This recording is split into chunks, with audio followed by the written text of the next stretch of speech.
ಭಾರಿ ದರೋಡೆಗೆ ವಿಫಲ ಯತ್ನ. ದೇರಳಕಟ್ಟೆ ಮುತ್ತೂಟ್ ಫೈನಾನ್ಸ್ ನಲ್ಲಿ ದರೋಡೆಗೆ ಪ್ರಯತ್ನವನ್ನ ಮಾಡಲಾಗಿದೆ, ಆದರೆ ಅದು ವಿಫಲವಾಗಿದೆ. ನಡುರಾತ್ರಿ ಬೀಗ ಮುರಿತಾ ಇದ್ದಾಗಲೇ ಸೈರನ್ ಮೊಳಗಿದೆ. ಇಬ್ಬರು ಖದೀಮರನ್ನ ಬಂಧಿಸಿದಂತಹ ಕೊಣಾಜೆ ಪೊಲೀಸರು. ಸ್ಥಳದಿಂದ ಸೈರನ್ ಸೌಂಡ್ ಆಗ್ತಾ ಇದ್ದಂತೆ ಮತ್ತೊಬ್ಬ ಎಸ್ಕೇಪ್ ಆಗಿದ್ದಾನೆ. ದೇರಳಕಟ್ಟೆ ಜಂಕ್ಷನ್ ನಲ್ಲಿರುವಂತಹ ಮುತ್ತೂಟ್ ಫೈನಾನ್ಸ್ ಸಂಸ್ಥೆ ದರೋಡೆ ಬಗ್ಗೆ ಕೊಣಾಜೆ ಪೊಲೀಸರಿಗೆ ಮಾಹಿತಿಯನ್ನ ಕೂಡ ನೀಡಲಾಗಿದೆ. ರೆಡ್ ಹ್ಯಾಂಡ್ ಆಗಿ ಇಬ್ಬರನ್ನ ವಶಕ್ಕೆ ಪಡೆದುಕೊಂಡಿದ್ದಾರೆ ಅಧಿಕಾರಿಗಳು.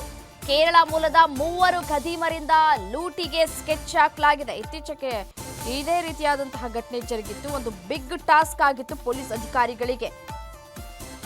ಮಂಗಳೂರಿನಲ್ಲಿ ಇದೀಗ ಮತ್ತೊಂದು ದರೋಡೆಗೆ ಪ್ರಯತ್ನವನ್ನ ಪಡಲಾಗಿದೆ, ಆದ್ರೆ ಅದು ವಿಫಲವಾಗಿದೆ. ಯಾವಾಗ ದರೋಡೆ ಮಾಡೋದಕ್ಕೆ ಪ್ರಯತ್ನವನ್ನ ಪಟ್ರೋ ಆಗ ಸೈರನ್ ಹೊಡ್ಕೊಂಡಿದೆ. ಯೂಶಲಿ ಎಲ್ಲ ಕಡೆ ATMಗಳಲ್ಲೂ ಕೂಡ ಸೈರನ್ ಇರುತ್ತೆ. ಕೆಲವೊಂದು ಕೆಲಸ ಮಾಡುತ್ತೆ, ಕೆಲವೊಂದು ಕೆಲಸ ಮಾಡೋದಿಲ್ಲ.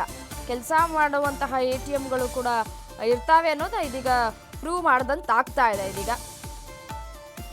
ದರೋಡೆ ಮಾಡೋದಕ್ಕೆ ಪ್ರಯತ್ನವನ್ನ ಪಟ್ಟಿದ್ದಾರೆ ಮೂವರಲ್ಲಿ ಇದೀಗ ಇಬ್ಬರನ್ನ ಸೆರೆ ಹಿಡಿಯಲಾಗಿದೆ.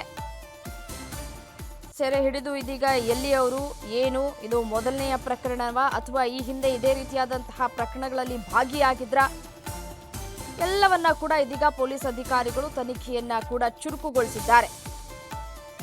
ಯಾರು, ಎಲ್ಲಿಯವರು, ಕೇರಳ ಮೂಲದವರು ಅಂತ ಹೇಳಿ ಪ್ರಾಥಮಿಕ ತನಿಖೆಯ ಸಂದರ್ಭದಲ್ಲಿ ಗೊತ್ತಾಗ್ತಾ ಇದೆ. ನಡುರಾತ್ರಿ ಬೀಗ ಮುರಿತಾ ಇದ್ದಾಗಲೇ ಸೈರನ್ ಮೊಳಗಿದೆ. ಸೊ ಹಾಗಾಗಿ ಪೊಲೀಸ್ ಇಲಾಖೆ ಕೂಡ ಅಲರ್ಟ್ ಆಗಿದೆ. ತಕ್ಷಣವೇ ಎಚ್ಚೆತ್ತಂತಹ ಪೊಲೀಸ್ ಇಲಾಖೆ ಇಬ್ಬರನ್ನ ಬಂಧಿಸುವಲ್ಲಿ ಇದೀಗ ಯಶಸ್ವಿಯಾಗಿದೆ.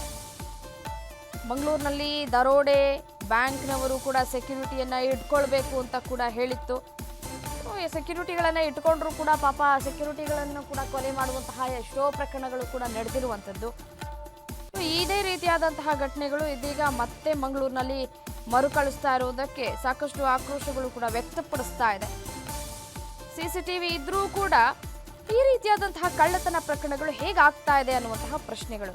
CCTVಗಳು ಬರೀ ನೆಪ ಮಾತ್ರಕ್ಕಿದ್ದಾವ ಅನ್ನುವಂತಹ ಪ್ರಶ್ನೆ ಉದ್ಭವ ಆಗ್ತಾ ಇದೆ. ಮಂಗಳೂರಿನಲ್ಲಿ ಈ ಹಿಂದೆ 12 ಕೋಟಿ ಹಗಲು ದರೋಡೆ ಕೂಡ ಮಾಡಲಾಗಿತ್ತು. ಬ್ಯಾಂಕ್ ದರೋಡೆ ಬೆನ್ನಲ್ಲೇ ಒಂದು ಕಡೆ ಇದೀಗ ಎಚ್ಚೆತ್ತುಕೊಂಡಂತೆ ಕಾಣಿಸ್ತಾ ಇದೆ ಪೊಲೀಸ್ ಇಲಾಖೆ.